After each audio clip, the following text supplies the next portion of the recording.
Hello and welcome to another one of the series from me, or the tutorials from me. Sorry, misspoke there. Um, and this is going to be hopefully a little bit more advanced. I know the last one didn't quite go straight beginner; it went off course a few times, but this time I am going to definitely try to keep it a little bit more on topic.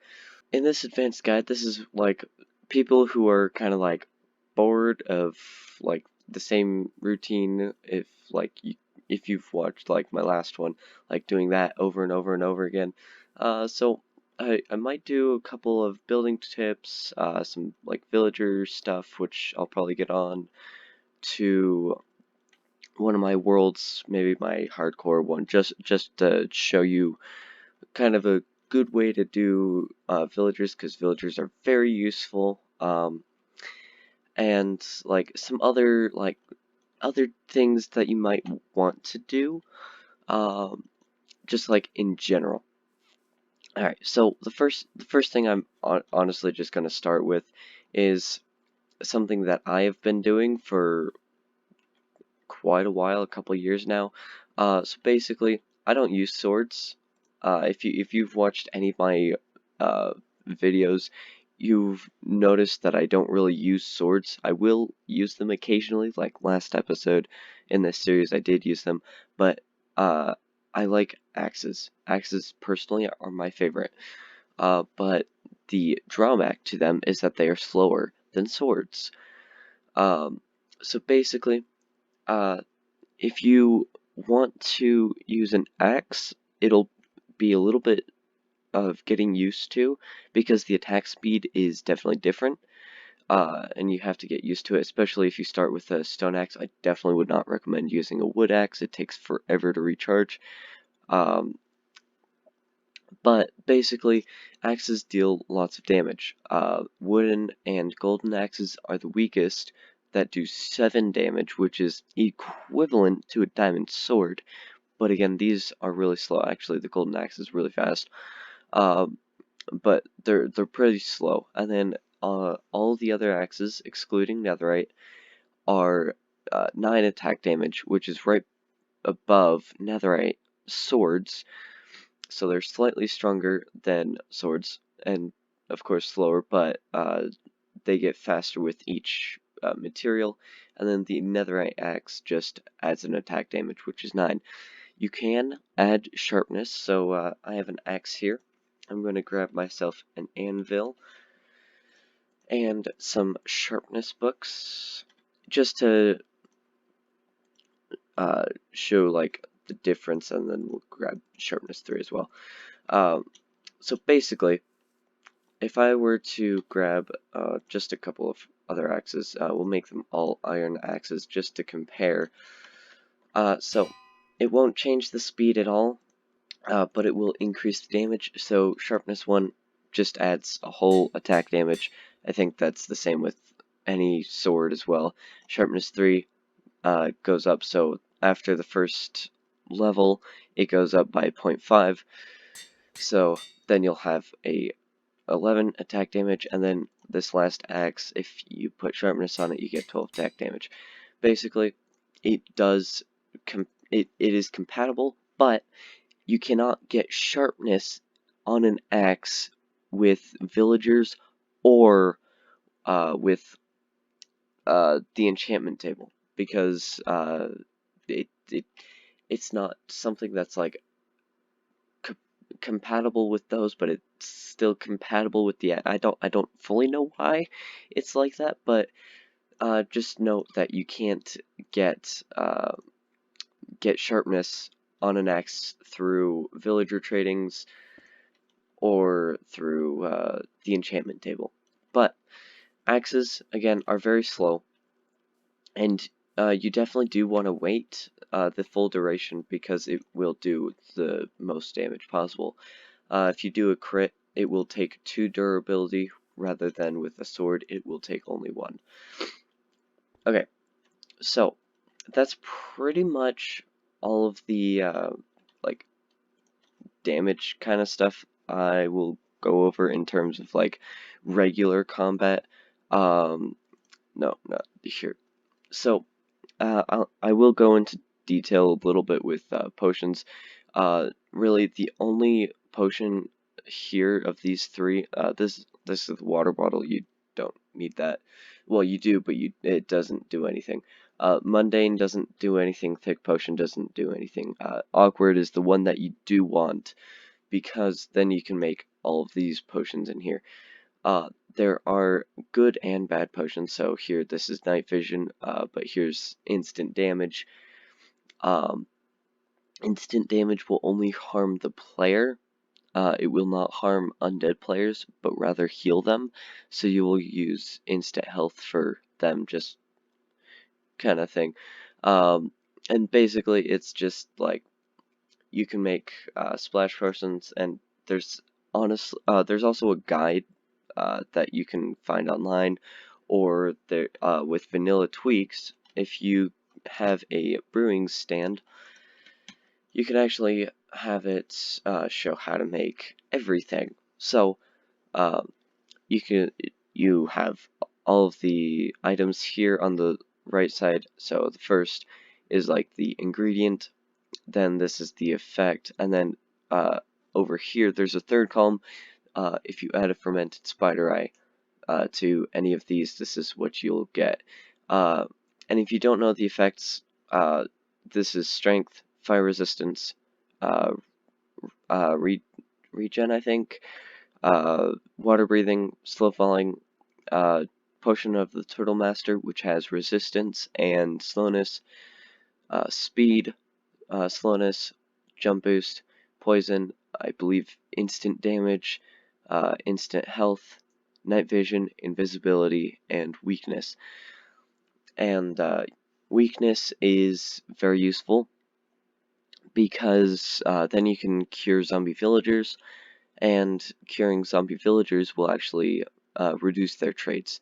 So if you have like a 64 emerald plus a book for mending, you would want to convert it into a zombie, then uh, splash it with weakness and give it a golden apple, and then you can get that.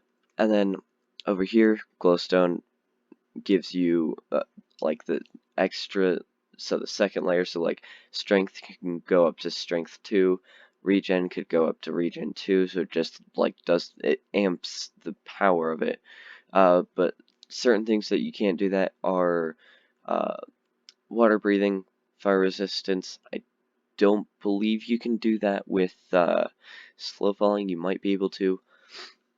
You can't do it with night vision or invisibility because it doesn't change anything with any of those. So it's just not even worth doing the glowstone. I don't think you even get anything. I don't think it does anything anyways. The redstone adds more time, hence the clock with the plus. The gunpowder makes it into a splash potion, and then this is actually Dragon's Breath, which you get in the end. And I will show that real fast. And you get a lingering potion. And so, in order to get Dragon's Breath, you will need a glass bottle, or probably a few. But since I'm in creative mode, I don't need more than one. And you need to go into the end. So I need to go to the stronghold. Fun fact about strongholds. There are like over 100 in every world, and the farther out you go, the more there are. So in the closest areas, there's only, so in the first circle there's only 3, in the next circle there's a few more, and a few more, and it just progressively increases. Where is the, but basically, there's a lot of them in the world, that you can find. And the farther out you go, the higher chance it is that you will find more and more.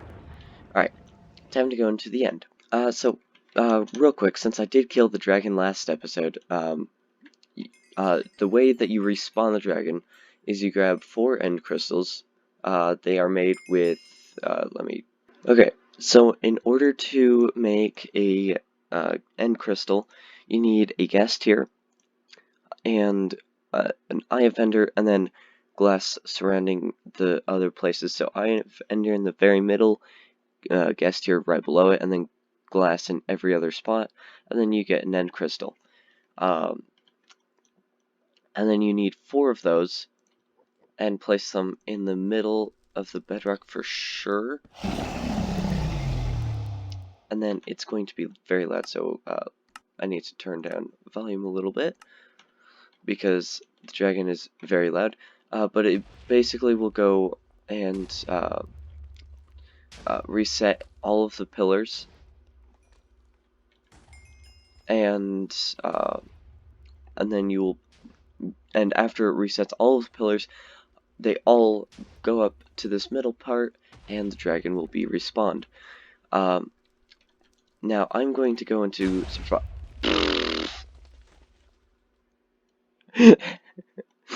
I don't know why I blew up. So I think with that, I don't think you need to be very close. Because I think I was very close. Okay. That was a mistake.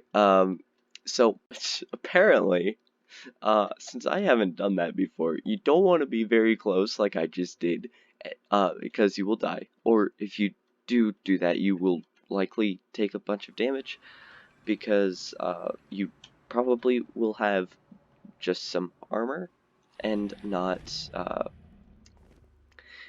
just be armorless like I am right now.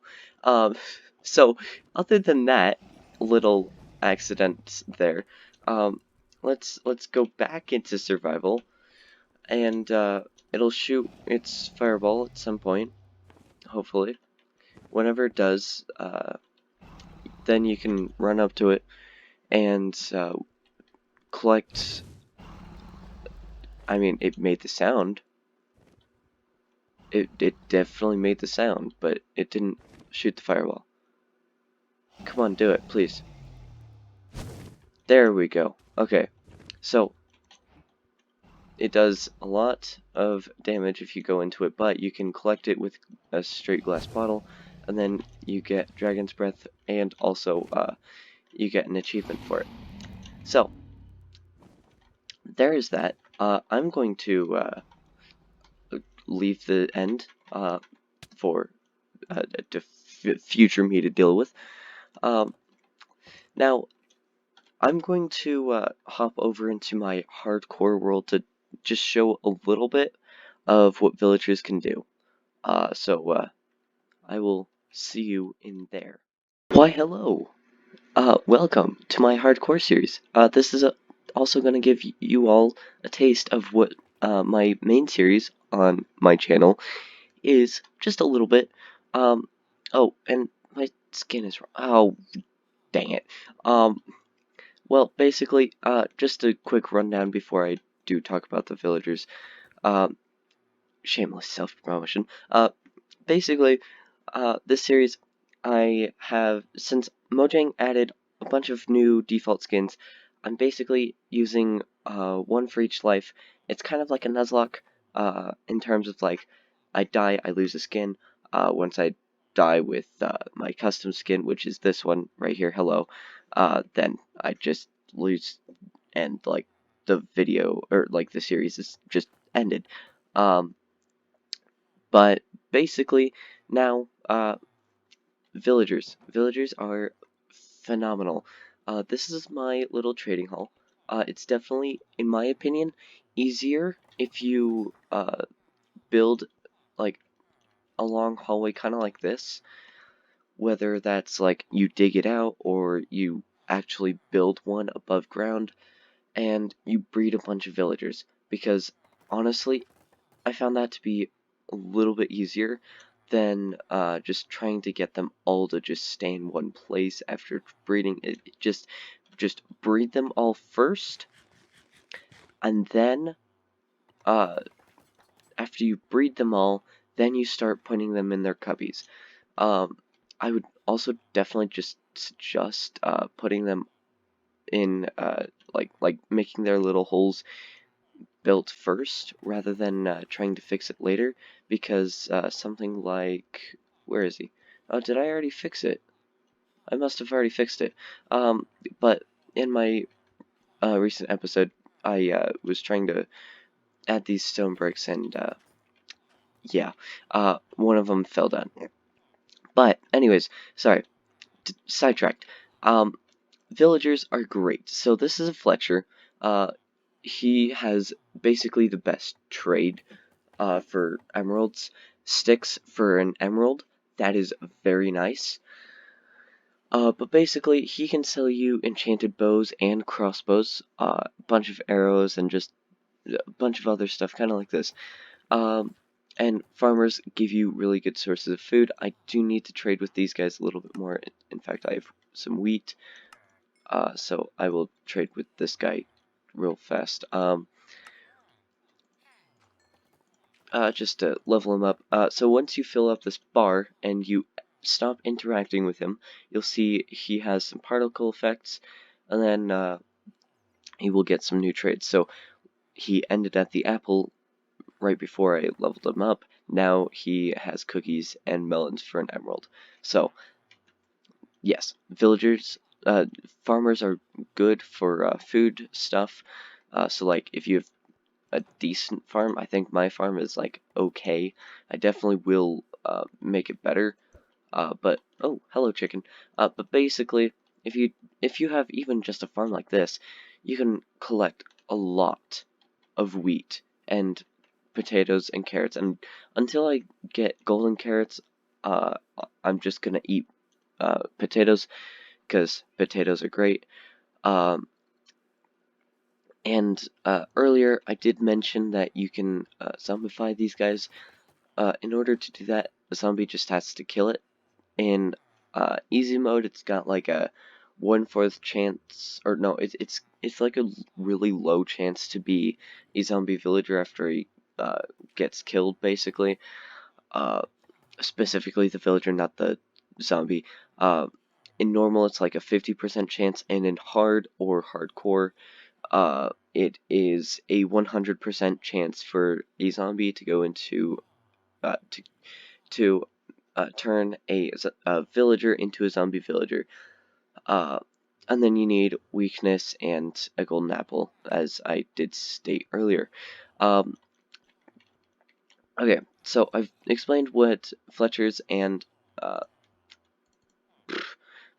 farmers do. Uh, the next very important ones are definitely these three. So with the stonecutter, you get a weaponsmith. So enchanted weapons at the very end. So enchanted diamond swords, and I think axes as well. Can't remember. Then the armorer with the blast furnace gets you mostly decent diamond armor. I actually got lucky in this with this guy because protection 2 for the pants is really good. Protection 1 for the helmet's pretty good. I'm breaking 3 on the chest plate is really good. So basically, armors are very good. And then this guy's the toolsmith. Nothing really too special. He's basically like the other two. He can have all of the tools, not the sword.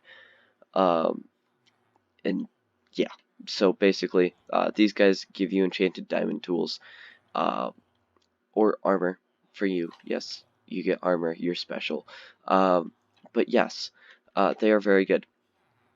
The cartographers here with the, what is this called? Cartography table? Yeah, I should have guessed that. Anyways, these guys, once you level them up enough, you can actually, also paper for an emerald, that's great. You can actually get a map to find Ocean Monument and Woodland Mansion. Woodland Mansion is definitely the more hefty one, and it's rarer because for some reason I can just find the ocean monuments literally left and right. If I go into the ocean, there's a like 99% chance I find a ocean monument, and I always avoid it because I hate them. Elder Guardians send uh, the I can't remember what effect it is, but it makes you mine slower, and it's so annoying. So yeah, that's great. Um, and also, if you've gotten to this point in the video, you probably like this video, and you might like future content from me. Maybe consider subscribing because I do appreciate it, and maybe leave a like or comment down below. Thanks. Bye. Um, no, I'm not. The video doesn't end. Uh. So cartographers are another easy emerald source, kind of like the Fletchers, because in order to get paper you need just 3 sugarcane.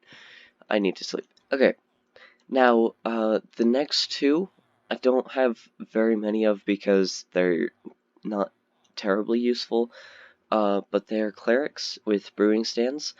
Uh, Once you level them up enough, they can give you like lapis, I believe glowstone, so like brewing supplies kind of, and also ender pearls.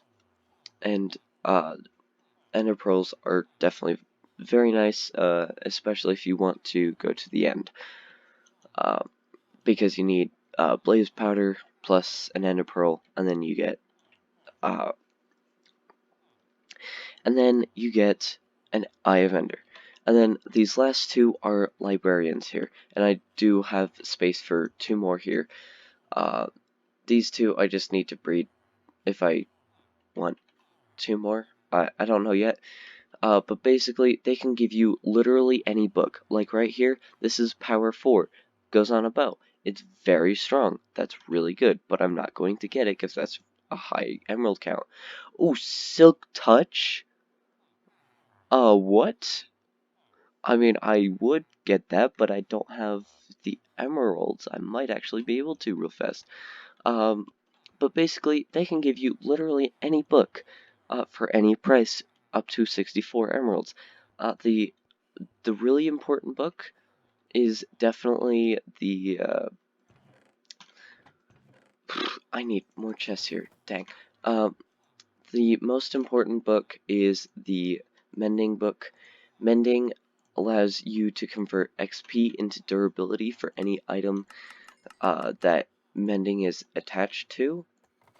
So it is definitely very useful to keep your armor forever. Oh, I can actually get that. Do I have a book? Do I have a book? I do not have a book. I gotta get this. I actually gotta get this. Silk Touch is very nice.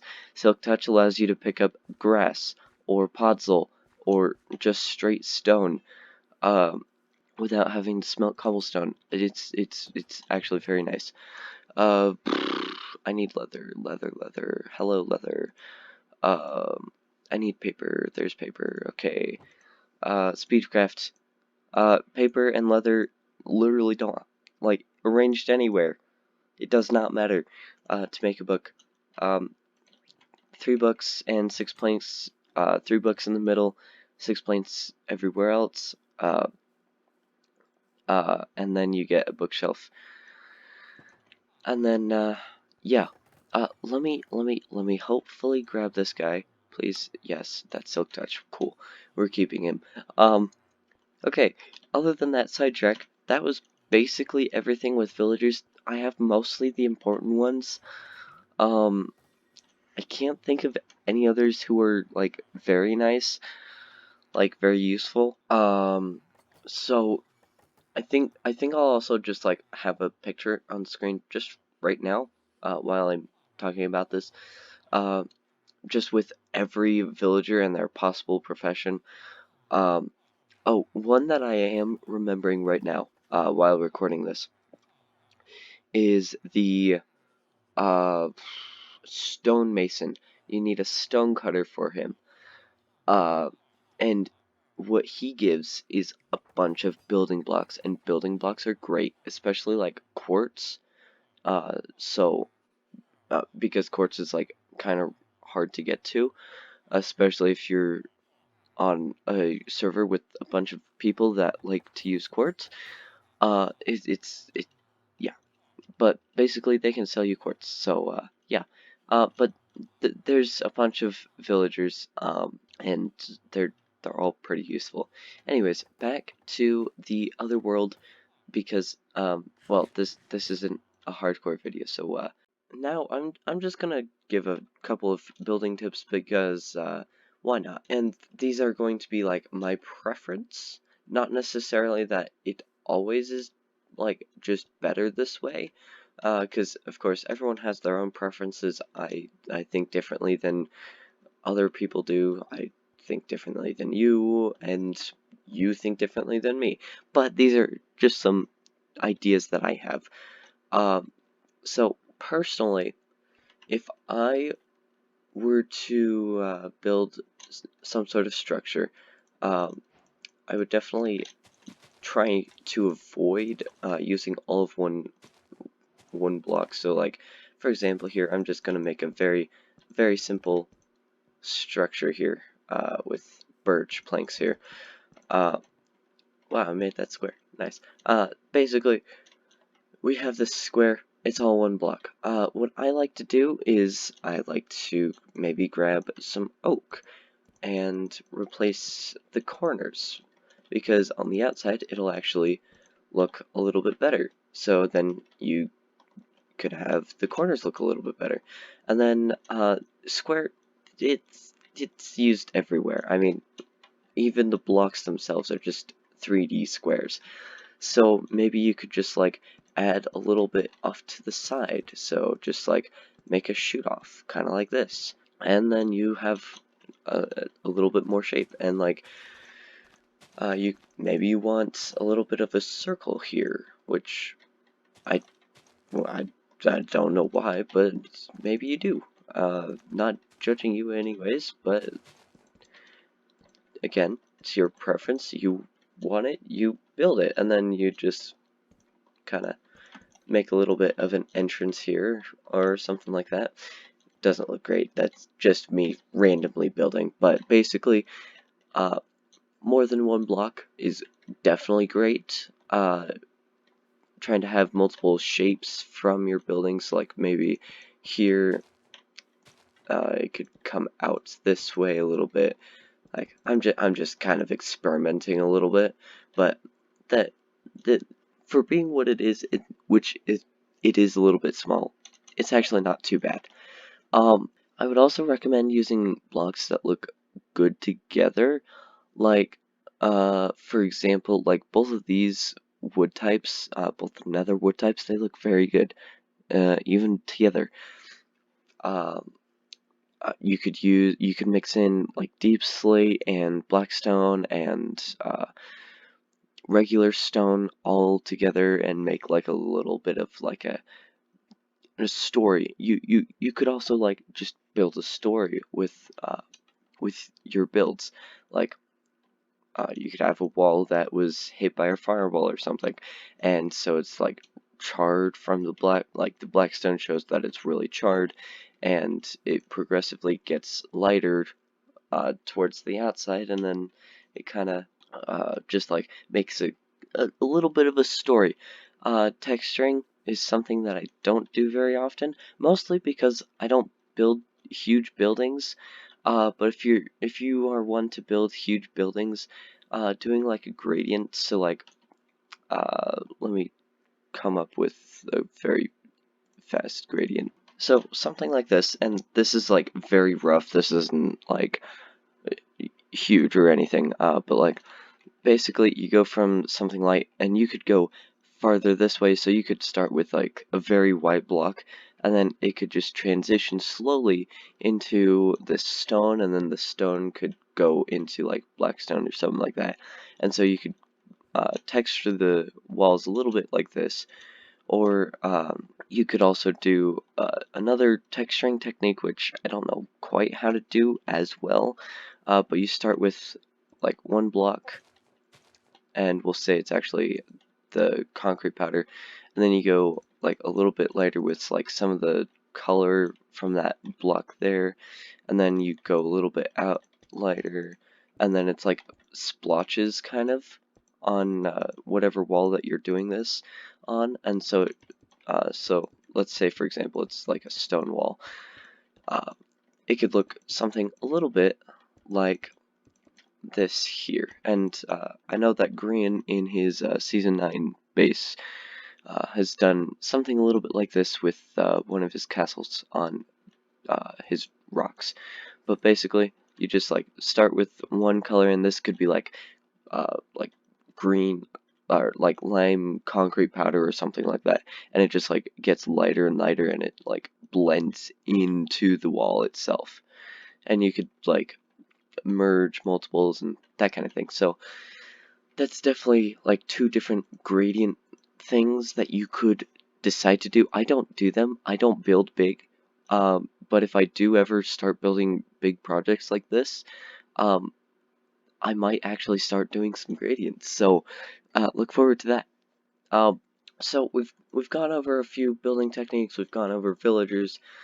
Uh, there's also another thing. So like if you're on like a hardcore world, or like you're at a point where like you don't know how to upgrade your base anymore, and you're like fully stacked and or whatever, like you could put your items in a chest and grab an elytra, or just like leave everything in a chest. Take some food with you, and once all the food or rockets or the elytra, all of that runs out, then that's like where you start anew, and you start fresh and start building a new story.